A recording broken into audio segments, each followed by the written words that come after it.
Erik the Red, the Viking exiled twice for murder. The warrior with a temper so violent that Norway and Iceland both cast him out. The explorer who discovered Greenland through desperation and named it through deception. The father of Leif Erikson and Freydis Eriksdottir, two of history's most legendary Vikings. The man whose red hair and red rage defined his life and legacy. This is not a story of heroic exploration. This is a story of violence, exile, survival, and the desperate search for a place to belong.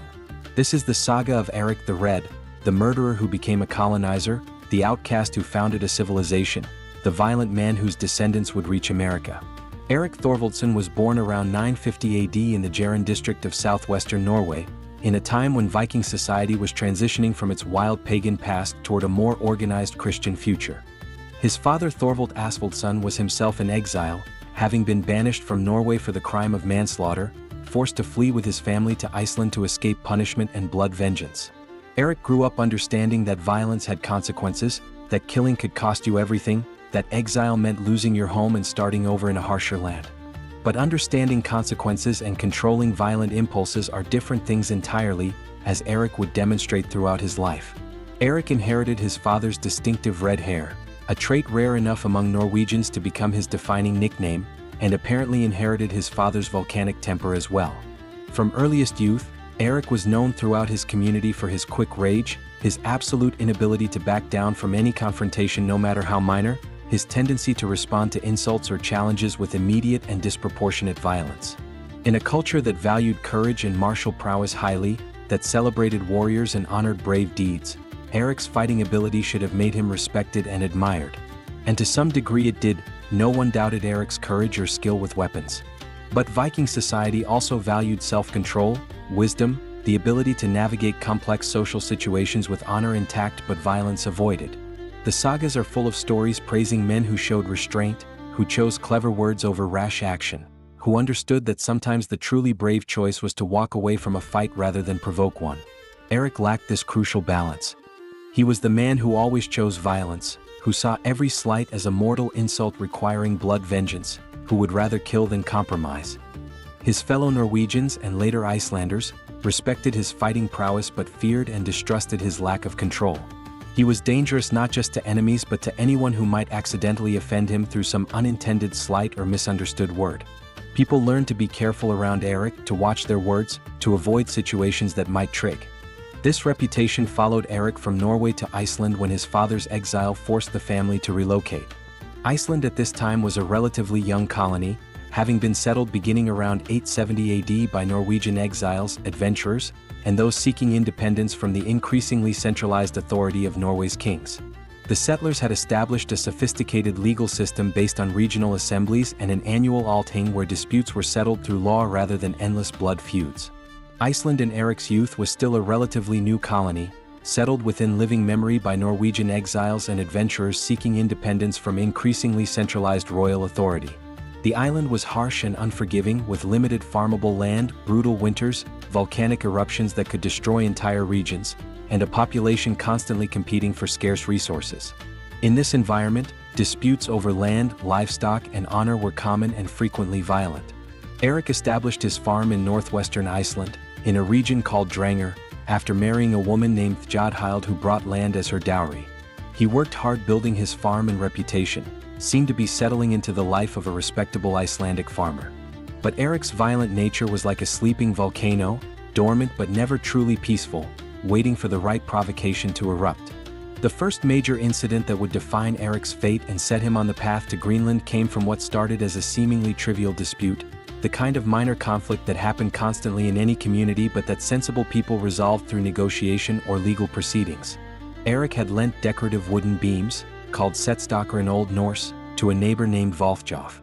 These were not ordinary lumber but carved and decorated architectural elements, valuable property in timber-poor Iceland where trees were scarce and would had to be either imported at great expense or salvaged from driftwood that washed ashore. When Erik later asked for his beams back, perhaps needing them for his own building projects or simply asserting his property rights, Valthjof refused to return them. The exact circumstances of the refusal are lost to history. Perhaps Valthjof claimed they were gifts rather than loans, perhaps he offered compensation Erik found inadequate, perhaps he simply refused on principle because he disliked Erik or resented being asked. Whatever Valthjof's reasoning, his refusal created a crisis. This was not merely about wood, though the beams themselves had real economic value. In Icelandic society, honor and reputation were everything. A man's word had to be trusted, agreements had to be honored, property rights had to be respected. Refusing to return borrowed property was a serious insult, a public statement that the owner's rights and claims meant nothing, that his honor could be violated with impunity. Other men in Iceland's sophisticated society would have pursued legal remedies, would have brought the dispute before local assemblies or arbitrators, would have sought compensation or public acknowledgement of wrongdoing through law. Erik's response showed his fundamental inability to think beyond violence. Rather than pursue the legal options available to him, rather than negotiate or seek arbitration or accept any solution that might preserve both his property and the peace, Erik simply killed Valthjof. And when a man named Eyjolf the Foul came to Valthjof's defense, Erik killed him too. These were not deaths in battle where both sides were armed and ready for combat. These were murders, killings born of rage over property and wounded pride, acts that violated the norms that held Icelandic society together. The killings shocked the community even though violence was certainly not unknown in Viking Age Iceland.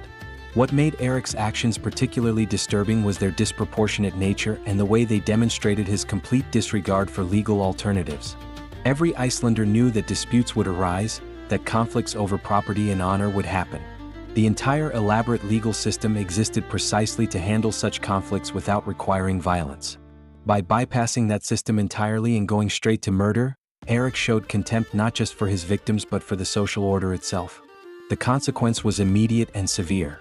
Erik was declared an outlaw, exiled from his district, forced to leave his farm and seek a new home elsewhere in Iceland.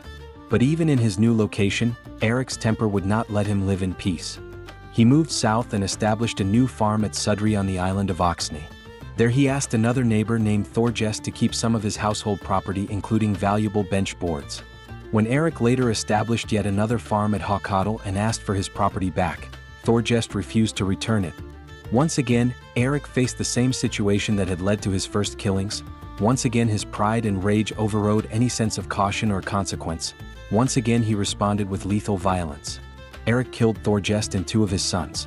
These murders were even more serious than the first. Killing a man and his sons was an attack on an entire family line, a violation that demanded blood vengeance. The case went to the Althing, Iceland's annual assembly where legal disputes were settled and laws were made. The evidence was clear: Erik had committed murder, violated the peace, acted dishonorably. The sentence was equally clear: full outlawry, banishment from all of Iceland for 3 years minimum. Any Icelander who gave Erik shelter or assistance could be punished. Anyone had the right to kill Erik if they encountered him. He had 3 days to leave Iceland entirely or face summary execution. Erik the Red, now approximately 32 years old, faced complete exile. He had been exiled once from Norway as a child with his father, exiled once within Iceland after his first killings, and now was exiled from Iceland entirely. He had a wife and young children, including his sons Leif and Thorvald and daughter Freydis. He had nowhere to go. Norway would not welcome a known murderer in exile. Iceland had cast him out. The other Scandinavian lands knew his reputation. But Erik had heard stories, rumors really, about lands to the west of Iceland. Norse sailors occasionally blown off course by storms had reported glimpsing mountainous coastlines far to the west, lands no one had explored or settled. A sailor named Gunnbjorn Ulfsson had reportedly seen islands and a coast while storm-driven years earlier. Most dismissed these reports as exaggerations or irrelevant. Why would anyone want to sail deliberately into the dangerous waters west of Iceland to explore frozen rocks? Erik saw opportunity where others saw only danger. He had no choice really, he needed somewhere to go, somewhere beyond the reach of Icelandic law and the vengeance of his victims' families. If there was land to the west, perhaps he could claim it, establish his own settlement, start fresh in a place where his past wouldn't follow him. It was a desperate gamble by a desperate man, but Erik had proven he was willing to risk everything when his pride and survival were at stake. In 982 AD, Erik gathered supplies, recruited a small crew of other outcasts and adventurers willing to risk sailing into unknown western waters, and departed Iceland sailing west. The voyage was incredibly dangerous. The waters between Iceland and the unseen western land were treacherous, filled with icebergs, frequent storms, unpredictable currents. Navigating without maps or reliable information, using only sun and stars and intuition, Erik sailed into the unknown. After perhaps 2 weeks of sailing through conditions that tested the limits of Viking Age navigation and seamanship, through storms that threatened to capsize his small ship or drive it onto ice, through fog that made navigation by sun impossible, through cold that numbed fingers and made every action harder, Erik's ship finally sighted land on the western horizon. It appeared as a dark line against the lighter sky, growing larger as they approached, resolving into a coast of mountains and glaciers that looked utterly forbidding and hostile. This was the eastern coast of the landmass that would become known as Greenland, the largest island on Earth, though Erik had no way of knowing its true size. What he could see was ice, massive glaciers flowing down from interior ice sheets to the sea, mountains of bare rock rising above the ice, a landscape that looked more hostile to human life than anything in Iceland or Norway. The coast appeared to offer no shelter, no grass for livestock, no possibility of farming or settlement. A lesser man, or perhaps a more sensible man, might have turned back at this point, declared the journey a failure, returned to face whatever fate awaited in Iceland. But Erik had not sailed into unknown waters to give up at the first difficulty. He was nothing if not stubborn, determined to the point of obsession, unwilling to admit defeat when his survival depended on finding something to validate his desperate voyage. He sailed south along the eastern coast, day after day, searching for anything that might make human settlement possible. Days turned into weeks, the coast remained forbidding and hostile, nothing but ice and rock and mountain, no sign that anyone could live here. Then, rounding the southern tip of the massive island where the eastern and western coasts met, Erik discovered something that justified his stubborn refusal to give up. The western coast was different, dramatically and crucially different. Protected by the bulk of the island from the worst Arctic weather patterns, warmed slightly by ocean currents from the southwestern coast featured deep fjords cutting inland, and in those fjords, sheltered from the harshest winds, Erik saw grass. Green grass growing in valleys, areas where the climate was marginally warmer, locations where determined settlers with livestock might actually survive. It wasn't paradise, wasn't even close to the good farmland of Norway or Iceland. But it was possible, barely possible, which was all Erik needed. He found places where streams ran through grass-covered valleys, where a careful farmer could grow hay to feed livestock through the winter, where seal and caribou could be hunted for food, where fish filled the fjords and coastal waters. It was harsh, more difficult than Iceland, which was itself notoriously difficult. But Erik had seen harsher things than difficult conditions. He had seen exile and homelessness and the destruction of everything he had built. Compared to that, harsh conditions he could work with. Erik spent 3 years exploring this new land, the duration of his exile sentence from Iceland. He sailed along the coasts, up the fjords, investigating potential settlement sites. He hunted seal and caribou, found fish in the waters, discovered that while harsh the land could support human life. He found 2 main regions that seemed viable for settlement, the area he would name the eastern settlement around modern Qaqortoq and the western settlement near modern Nuuk. But Erik did more than just explore during these 3 years. He planned. He understood that to successfully colonize this new land he would need to attract settlers, convince other Icelanders to risk the dangerous ocean voyage and commit to life in an unknown territory. And he knew that convincing people would require more than just truth, it would require salesmanship, marketing, deliberate deception even. The land Erik had discovered was not green. It was mostly ice and rock, harsh and forbidding, more difficult than Iceland, which itself was notoriously difficult. But Erik called it Greenland, deliberately choosing a name that suggested fertility and abundance. His reasoning, recorded in the sagas, was brilliantly cynical. People would be more likely to go to a place that had an attractive name. Greenland sounded appealing, hospitable, worth the risk. The truth would only become apparent after settlers had already committed to the voyage and established farms, by which point they would be invested and have no choice but to make it work. In 985 AD, Erik's 3-year exile sentence expired and he returned to Iceland. He was no longer an outlaw, his punishment had been served, he could legally return to Icelandic society. But Erik had no intention of simply resuming his old life. He had discovered new land, he had a vision of founding a colony, establishing himself as the leader of a new society where his past wouldn't matter and his status would be unquestioned. Erik began recruiting for his colonization expedition with evangelical fervor. He told stories of the land he had discovered, emphasized the attractive name Greenland, promised good farming and hunting, painted a picture of opportunity and prosperity. He targeted people who had reasons to leave Iceland, the landless younger sons who could never inherit farms, people involved in feuds who needed fresh starts, adventurous spirits who craved exploration, anyone dissatisfied with their prospects in Iceland's crowded and stratified society. His recruiting was remarkably successful. 25 ships loaded with settlers, livestock, supplies, and household goods departed Iceland, with Erik leading the fleet in 985 AD. This was an enormous expedition by Viking Age standards, representing perhaps 500 people willing to risk everything on Erik's promises about Greenland. It was a testament to Erik's persuasive skills and also to the harsh conditions in Iceland that so many were willing to gamble on an unknown land. The voyage was an unmitigated disaster that would haunt Erik for the rest of his life and taint his achievement with tragedy. The same treacherous conditions that had made Erik's initial solo exploration dangerous became catastrophic when multiplied across 25 ships carrying hundreds of people, including women, children, elderly settlers, and precious livestock. Storms scattered the fleet within days of leaving Iceland, ships losing sight of each other in the vast ocean, captains making desperate individual decisions about navigation and survival with no ability to coordinate with the rest of the fleet. Some ships encountered icebergs in fog or darkness, the massive floating ice mountains appearing suddenly out of the gloom, too close to avoid, crushing wooden hulls as easily as a man might crush an egg. The sound of wood splintering and people screaming carried across the water to other ships, who could do nothing to help, could only sail on and hope they didn't meet the same fate. Other ships simply vanished, last seen sailing into storms or fog, never arriving in Greenland, never heard from again, their fates unknown but almost certainly fatal. Entire families were lost, investments of a lifetime sunk beneath cold Atlantic waters, dreams of new beginnings ended before reaching the supposed promised land.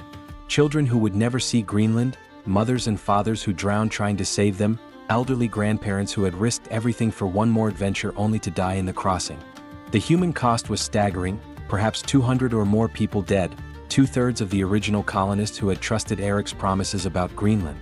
Of the 25 ships that departed Iceland loaded with hope and household goods and livestock and dreams of prosperity in the new land Erik had described so enticingly, only 14 reached Greenland's shores.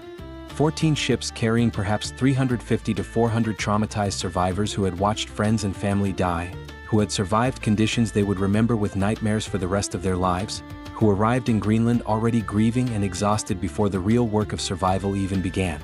But 14 ships carrying perhaps 350 to 400 colonists did make it to Greenland, and Erik led them to the settlement sites he had identified during his exploration. The survivors were hardy and determined. They had risked and lost so much already that turning back was unthinkable. They established farms in the two main settlement regions, built houses from stone and turf since wood was scarce, brought their livestock, began the difficult work of surviving in one of the harshest environments humans have ever tried to colonize. Erik established his own farm at Brattahlid in what became known as the Eastern Settlement. He built an impressive longhouse, accumulating prestige and wealth through his position as the colony's founder and most prominent figure. Despite his violent past, despite the lives lost in the colonization voyage, Erik had achieved something remarkable. He had founded a new Norse society, established himself as its leader, escaped his past and created a future. The Greenland colony survived and even modestly prospered for the next 5 centuries. At its peak, the colony supported perhaps 3,000 to 5,000 Norse settlers, farming in the limited arable areas, hunting seal and walrus, trading walrus ivory and other Arctic products back to Iceland and Norway. Churches were built, Christian priests arrived, the colony became integrated into medieval European trade networks despite its remote location. Erik married his wife Jodhild, who had accompanied him through exile and exploration. She converted to Christianity after the faith reached Greenland, building a small church near their farm at Brattahlid. Erik, according to the sagas, refused to convert, maintaining his worship of the Old Norse gods Thor and Odin despite his wife's conversion and despite Christianity becoming dominant in Greenland as it had in Norway and Iceland.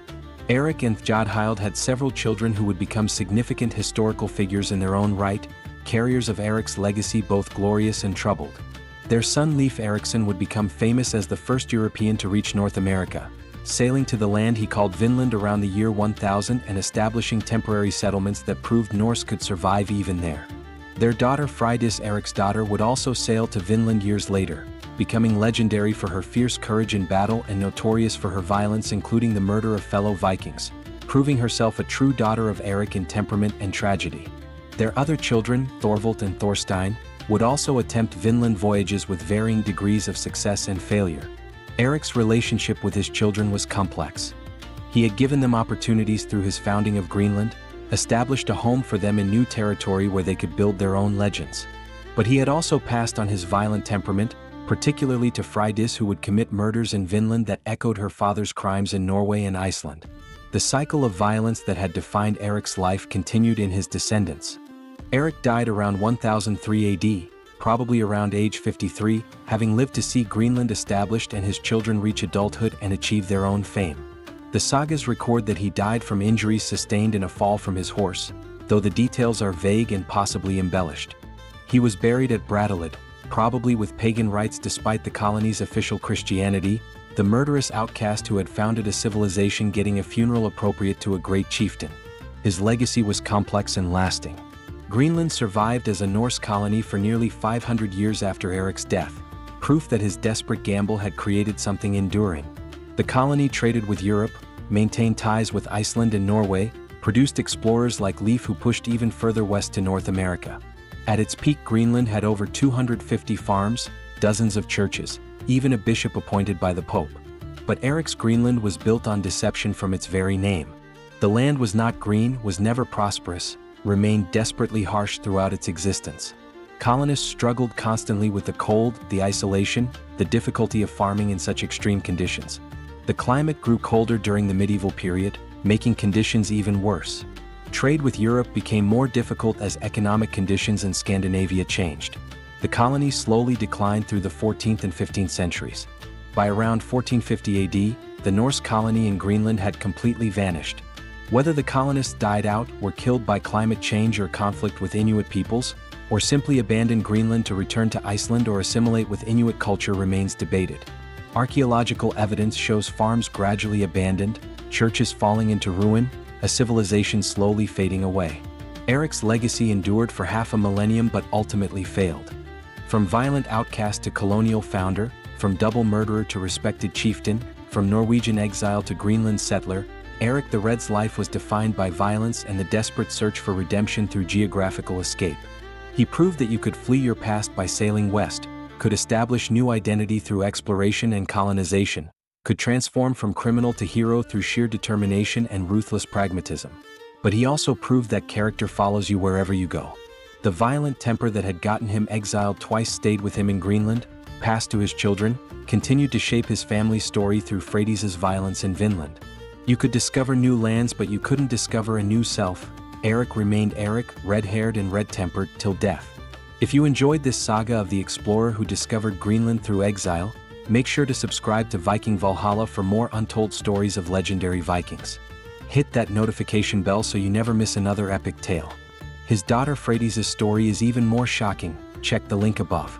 Until next time, may your discoveries be great and your temper controlled. Skål!